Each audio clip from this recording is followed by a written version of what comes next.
Hi all chocolate cake வீட்லேயே எப்படி ready பண்ணலாம் பார்க்கலாம் வாங்க. நான் இன்றைக்கி குக்கரில் தான் பண்ண போகிறேன். இதுக்கு 1 கப் மைதா எடுத்திருக்கேன், 1/2 கப் தயிர், 1/2 கப் பால், அப்புறம் 1/2 கப் சுகர் எடுத்து நல்லா பவுடர் பண்ணி அதை ஆட் பண்ணிக்கலாம். ஸோ கொக்கோ பவுடர் நான் வீட்டிலே தான் ரெடி பண்ண போகிறேன். ஸோ அதுக்கு நம்ம டார்க் சாக்லேட் பிஸ்கெட் எதாச்சும் இருந்துச்சுன்னா அதில் அந்த க்ரீம் ரிமூவ் பண்ணிவிட்டு பிஸ்கெட்டை நல்லா பவுடராக அரைச்சி எடுத்துக்கலாம்.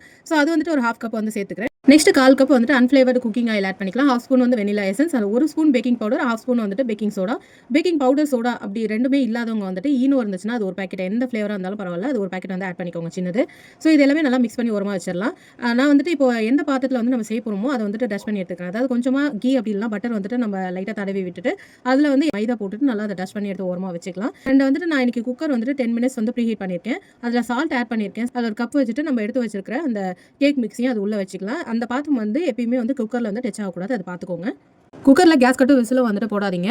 டோட்டலாக 50 மினிட்ஸ் லோ ஃப்ளேமில் வச்சு நம்ம பேக் பண்ணணும். ஃபர்ஸ்ட் 10 மினிட்ஸ் முடிஞ்ச உடனே நம்ம நட்ஸ் இதில் ட்ரை ரோஸ்ட் பண்ணி பொடி பண்ணி சேர்த்துக்கலாம். நெக்ஸ்ட் நம்ம பிஸ்கெட்டோட க்ரீம் கூட பட்டர் ஆட் பண்ணி டபுள் பாயில் மெத்தடில் அதை நல்லா மெல்ட் பண்ணிக்கலாம். கேக்கை கார்னிஷ் பண்ணுறதுக்காக தான் இதை ரெடி பண்ணுறேன். ஸோ டோட்டலாக 50 மினிட்ஸ் முடிஞ்சதுக்கப்புறம் நம்ம நைஃப் விட்டு செக் பண்ணோம்னா நல்லா கேக் வந்துருச்சுன்னா அவ்வளோதான். ட்ரை பண்ணி பார்த்துட்டு எப்படி இருக்குன்னு கமெண்ட் பண்ணுங்கள். தேங்க்ஸ் ஃபார் வாட்சிங்.